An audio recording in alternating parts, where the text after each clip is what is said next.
Hey guys, this is OddOneGaming. This is going to be another Dragonheir Selling Gods video. In today's video, I'm going to show you the team that I'm using, which I've not saved yet, but the team that I will be using in order to defeat the Continental Challenge, specifically the Vinyara boss, to do some insane damage. This is one of the very few teams I can do that does insanity, right? Like over 200 million damage, and I actually have a secret weapon for this, right? I actually have an MVP that might be unexpected that, you know, most people should have, right? Everybody should have this epic, so let's check it out.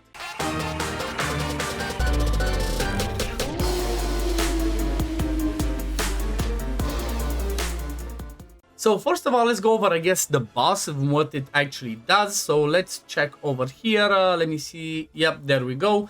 So we see the stats or the stuff that we need. First of all, it says increases damage dealt by allies, single target skills by 50%. So this kind of straight up makes you think wild teams or maybe dauntless teams, right? Because they do single target damage. Then for every buff dispelled from the boss, allies gain a 25% attack up for 15 seconds. So this is really important to keep in mind, right? Buff dispelled, you gain attack up for 15 seconds. This might not be ideal, right? This might not be ideal in the sense of, like, I'm not sure the shield being removed counts as a buff removed or not, but I guess, you know, even if it doesn't, the damage you're gonna see that I'm doing is still pretty crazy. So it says, let's see, controlled immunity. Then after taking 200 million cumulative damage in a single battle, subsequent damage taken is reduced by 90%. So it's kind of the same way it used to be in the, like, end game chief challenges. Once you hit 200 mil, it's hard to push a lot over. So the goal is kind of to get 200 million if you can achieve that, right? If you can get that insane damage. Also, the boss gains 1 stack of damage bonus after casting the ultimate. That gives him 200% more damage. So the more the fight goes on, the more damage the boss is going to do. Then also the passives, you see, if the shield of the boss is not dispelled, which we're going to see that, within its duration, the boss gains 1 stack of undispellable 10% damage reduction up to 10 stacks, lasting indefinitely. When stacked to max, the boss will enter an undispellable invincibility state. So what does this tell you? You want to remove the buff. If you don't remove the buff, it's going to be a big problem. So the boss is on an 18 rotation, as you can see, 9 seconds on this, 9 seconds on this one. But the first skill that the boss does is it gains a shield for 10 seconds and gains defense up to and 30% damage reduction for 10 seconds. Damage taken by the boss during the shield is not counted in damage statistics. So what you want to do is you want to remove this shield before you do your crazy damage, right? That's the key over here. If you just take the shield off with damage, your damage is not going to count for very much. And then the ultimate deals cold damage to an enemy, dispels all buff from them with 100% chance to inflict frozen for 5 seconds, and then attack penalty 2 for 10 seconds. The frozen reduces your attack speed and recharge speed by 20%. So that's some key things to keep in mind. Now, when it comes to accuracy and resist, you need around 260 to land debuffs and then 260 resist to resist debuffs. So it might be quirky, but let me show you the team that I'm actually using. It's, you know, going to be a Flora team, but we're going to have, you know, the usual Flora. Then we have Casper, then we have Erich, and then Felicity. But the key one for me, the MVP, the really tricky one, the insane, the best possible option, or sorry, the second best possible option is going to be none other than Jack Sparrow himself, Brody. The epic that's kind of like, you know, a forgotten, unsung hero that, you know, there's very few areas of the game where you might look at him and like, he's going to be good. Well, guess what? He's the king of this one. Or I would say he's the prince, right? Because the king for this fight, for dispelling buff, shield specifically, and also bringing you insane survivability is going to be Chrysos, right? That's the other premium fire hero that I personally do not have. However, the next best thing is going to be Brody, like I mentioned. Now, why is he so good? Well, first of all, he's fire, which means he's going to work perfectly for my 5-man synergy, right? We can take advantage of that extra damage resistance and also damage dealt buff. But being fire means we can boost his, ultimate energy as well with a Puppeteer set.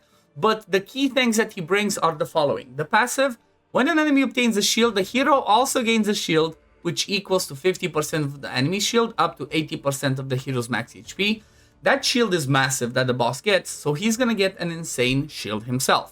Then what he does on the battle skill is just some damage based off defense with a 75% chance to land attack penalty, so it's gonna help, you know, just mitigate some of the damage that he takes. It's, you know, this is not the best thing that you care about. Passive is amazing, but the ultimate is kind of the important thing. Removes shield from enemies in range and deals defense damage, then gains defense up for 6 seconds. So the damage, the defense up, not as important. The fact that he removes the shield makes him be the MVP, or like, you know, second MVP, but for my team at least, he's the MVP of this fight. Now let's start running this and let's see exactly how it actually goes. Pretty much, Brody tanks it, right? He tanks it like a king. Boom. I got, oh my god, is that, did that get resisted? Okay, so I guess that's a bad start. That's a bad start. I guess that's a bad RNG. Obviously, there's gonna be some RNG involved because unfortunately this game has a thing called 3%, which means doesn't matter that you have enough accuracy to land your debuffs, there's still a 3% chance that it will fail. I personally hate this. It was a thing in Raid as well. It's a thing here. I hate it actually made this be a thing, but you know what? It is what it is. Just run it a few times. But you saw he removed the shield and now we just straight up do a rotation, do the damage. You saw the massive shield that he gained from the boss. Look at this. Boom. 1 damage. Just 20 million. Removes the shield again. He got the massive shield because the boss got a shield. And just pretty much everybody goes through the rotation and does all the damage that needs to be done. Now, let me put it on 4 times speed so we slowly get there.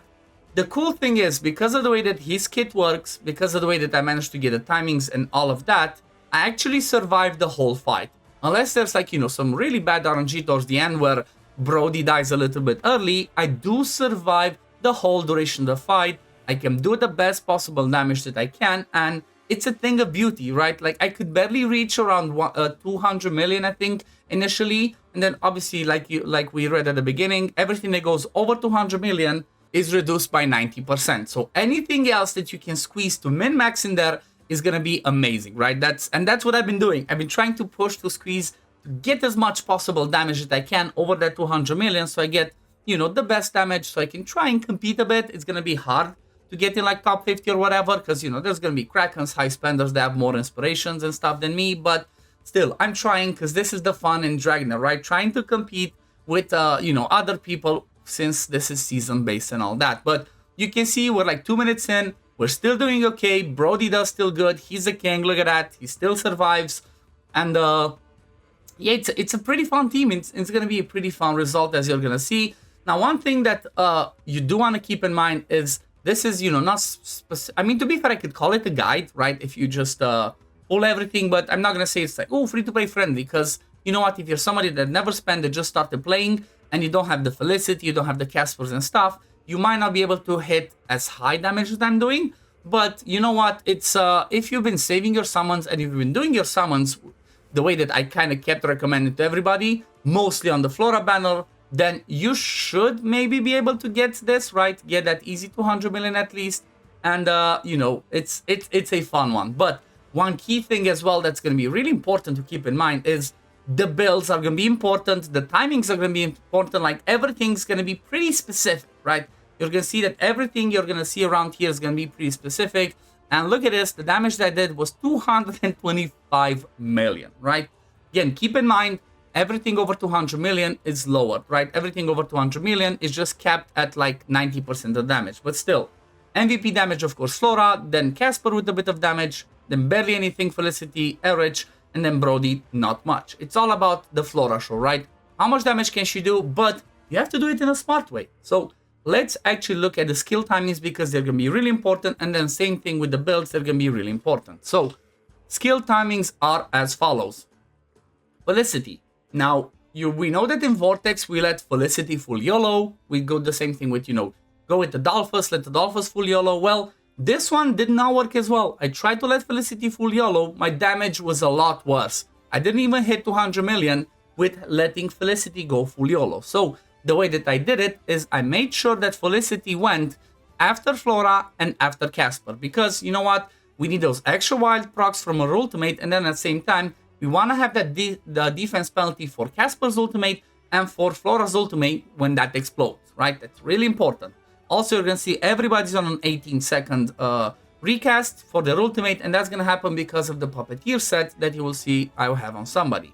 Then the next one is gonna be, you're gonna see it's over here, Average at 15.5. I just made him do his ultimate a little bit later so that, you know, he boosts the ultimate energy of everybody that, you know, is gonna make it beyond that 18 seconds. Even for Brody, because Brody is kind of like gonna start doing his ultimate a little bit later because of that frozen, but getting it at this one, it should be fine. 15.5, 16, whatever works for you, just has to be after Felicity, after Flora, after Casper, and definitely after Brody.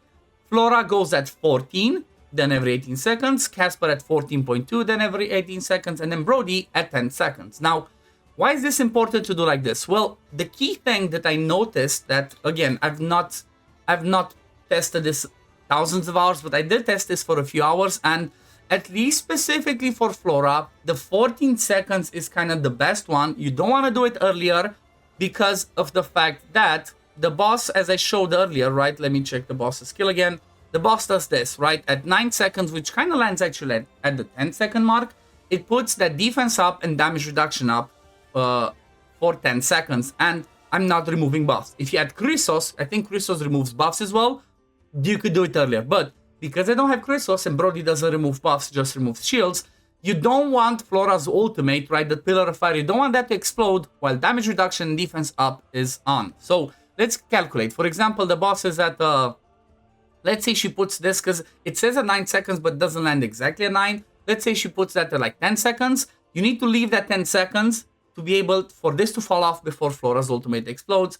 And this one happens at, would be like at 20. So 2 seconds after this. Well, if you do it exactly at 10 when Flora's ultimate might be ready, her Pillar of Fire would explode when that's up and you lose a ton of damage. Definitely keep that in mind. Now, let's go and have a quick look at the builds. Flora, pretty standard. Derivative damage, Mythic Artifact. Strike the Unprepared, attack percent. Obviously, an exclusive artifact, proficiency and attack. For Flora, pretty simple. As much enlightenment / proficiency and attack as you can. It's, you know, pretty standard. Let me show you the talent, I guess. Talent for Flora, talent for Casper, for Felicity, for Average, and then for Brody, I still need to farm up the talents, right? I don't quite have it done, but I finished. But I think for this fight specifically, I think this is the best route to go, right? Just go the middle ground, better shields, debuff duration increased, so make sure he stays alive. Then let's go over to the next one. Casper is gonna be with the Ring of the Scarlet Sorcerer, obviously wild exclusive. Then this one's really important, right? The Imposing Presence, because you're not getting hit. Apart from Brody getting hit, nobody else gets hit. You want to have this on your Casper, so he does more damage. 25% more damage is going to help, you know, by quite a bit. Then also, again, a Strike the Unprepared. It's a crit rate glove. That's what I had. And then the top part, of course, the Fearless Challenge, and then Chaos Symbiosis. Same principle you saw on Flora. As many mythics as you can if you can get the right stats. Felicity, which is Remains, then she's obviously going to be the one that has the the Brotherhood Spirit, so she can put that increased attack for everybody, and then try to get her with as much crit rate as possible, I guess, so she boosts that ultimate energy and does some damage that you can. Average, he's going to be the one that's in the Puppeteer set. This one allows us to go on that 18-second rotation for everybody, apart from Brody. Brody is going to be like 18 seconds and a little bit because of that frozen that lands. But it's still, Puppeteer is going to be the king. He also is running, Erich is also running down Organ Pipe. So he gives as much attack as possible. Pretty much he's going to give 670 attack to all my range heroes, which is going to be Flora, Casper, and Felicity. So it's going to be a massive boost. You can see I just focused attack percent over here, attack percent over here with Imposing Presence just so he does a little bit of damage. It's not going to be a ton, but you know what? Maybe every little thing counts. Then everything else with as much attack as I could. Attack over here, then attack over here. I don't think did I have an attack one? Yeah, maybe I could swap in this one. Try and squeeze a bit more attack. Might just do that. Why not?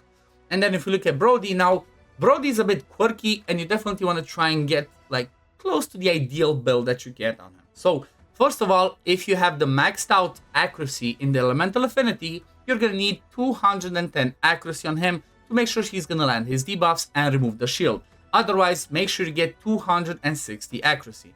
Obviously, the easiest way to go is get the legendary accuracy one, but unfortunately, I only have the one on Felicity. So for now, I think I could even swap. Yep, Felicity has overkill. So I think I can just swap them around, because why not? Let me do that up until I get better one. 231, that's good. So now he definitely has enough accuracy. But the way that you want to focus him is you want to keep him alive. You want to give him the accuracy, and then you want to try and squeeze some skill haste, right? Whatever skill haste you can get on him, just do it, because the more skill haste he has, the faster he's going to come to that ultimate to remove that shield from the boss. That's going to be really important. I don't have the best, maybe maybe I got some improvements in the meantime, but I don't have too much. Okay, why did I not use this? Okay, swapping this out. I lose a bit of defense, but I get a ton of skill haste. So this should make sure that he gets on the 18-second rotation. So that's the first thing. Now, when we're looking at this can be pretty helpful, right? So the Schadenfreude, which again, it's a really quirky name, but this one can help, what's his name, Brody, keep himself alive, because each time he successfully inflicts a debuff, performs a 2% max HP heal, right?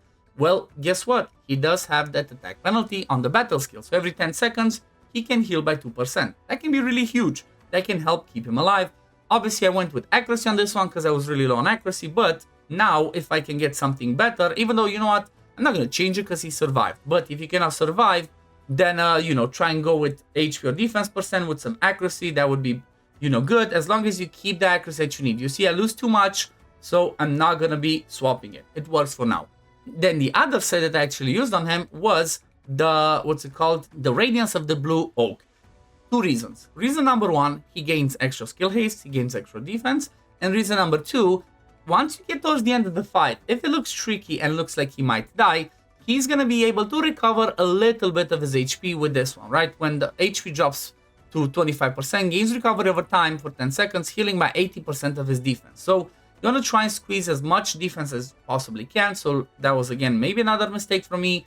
But again, it kind of worked, so I'm not going to worry about changing it for now, or maybe I change it if I see something better. But this is the key thing, right? This one's gonna help him keep him alive towards the end of the fight in case you struggle. And the really key and important thing that helped me keep him alive better was having the Aurelium Vest, because he obviously steals that shield from the boss. When the boss does that massive hit at the end, right, with the ultimate, he's gonna take less damage, or like in between the boss being you know, putting that shield up and him stealing it, he has a shield, it counts as a shield. He's going to take 17.5% less damage. So that's going to be good, because it does say, you know, shield granted by the wearer to ally reduces damage. He does grant the shield himself because he steals it, and it does help. I noticed the fight. I did it without this. I did it with this. He survives so much better by having the vest, and it's a thing of beauty. So yeah, this is pretty much my team. I hope this is helpful. I really love it. It's a really cool team. I hope, you know, I hope you guys copy it and you get the same crazy results as I did. And if you do, let me know in the comments down below if you tested this out and it helped you. And also, if it did help you, please consider liking the video, subscribing to the channel, right, to see when I upload next, because I'm trying to post, I'm posting Dragonheir content, at least one video every single day, because I love it, I'm having fun, and I hope you guys enjoy it as well. But yeah, thank you for watching, and I'm going to see you on the next one. Peace, love, take care, everyone. Bye, guys.